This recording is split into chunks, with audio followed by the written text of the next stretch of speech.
Hi there guys, hope everyone's well.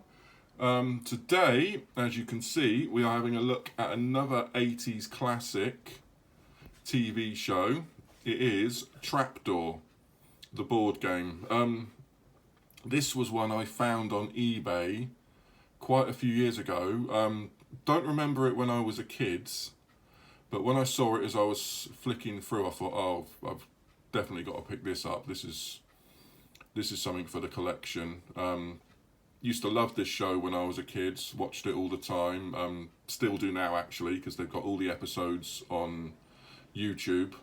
So I've sat down and watched it with the kids quite a few times, and happy to say they did enjoy it, and they do love playing this game.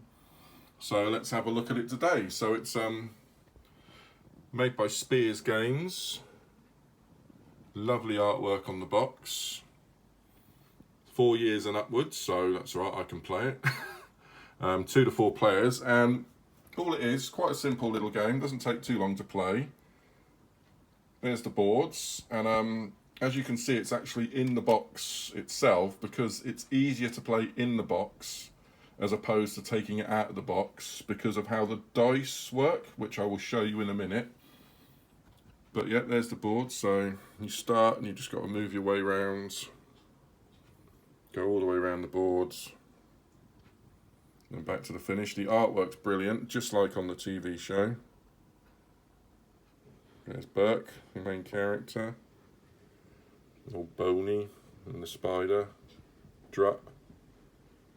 And a lot of the monsters. And then your little playing pieces are here. You've got your 4 main characters. So these are your little playing pieces, and this is your movement counter. You don't use a dice to move around the board. You use this little spinner with Burke on.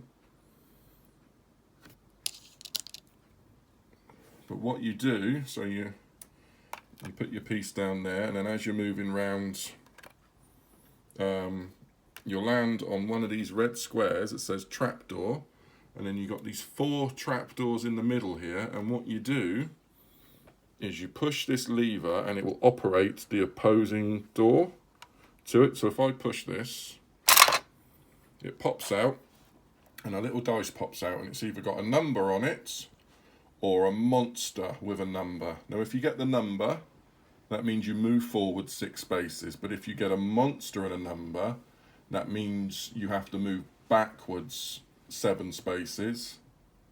This is quite a bad dice because it's got all 7s. Then if we flip this one's all 3s, and then we do the opposite side. This one's all 5s, and then the last one is the best of all the dices, because it's only got the 1s on it, so you'd have to move back 1 space.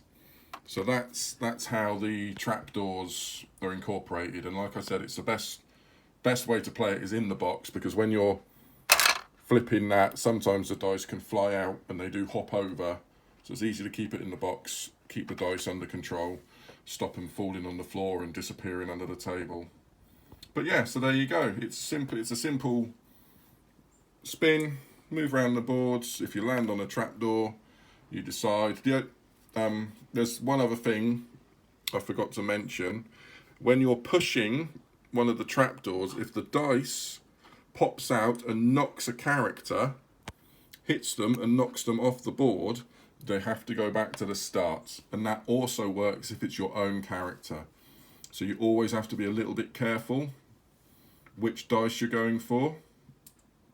So sometimes you might want to get a 7 and for the other person's going backwards, but then you can't, because it might knock your own character off. So you've got to be a little bit careful. But like I said, it's just a simple little game, quite fun to play. I mean, it takes no longer than about 10 minutes to get around the board. So me and the kids can play probably about 2 or 3 games of an evening. But yeah, just another little Halloween themed board game review there. Got a couple more games to review this month, Halloween based ones.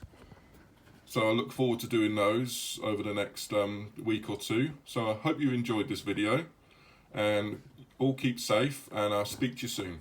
Take care. Bye-bye.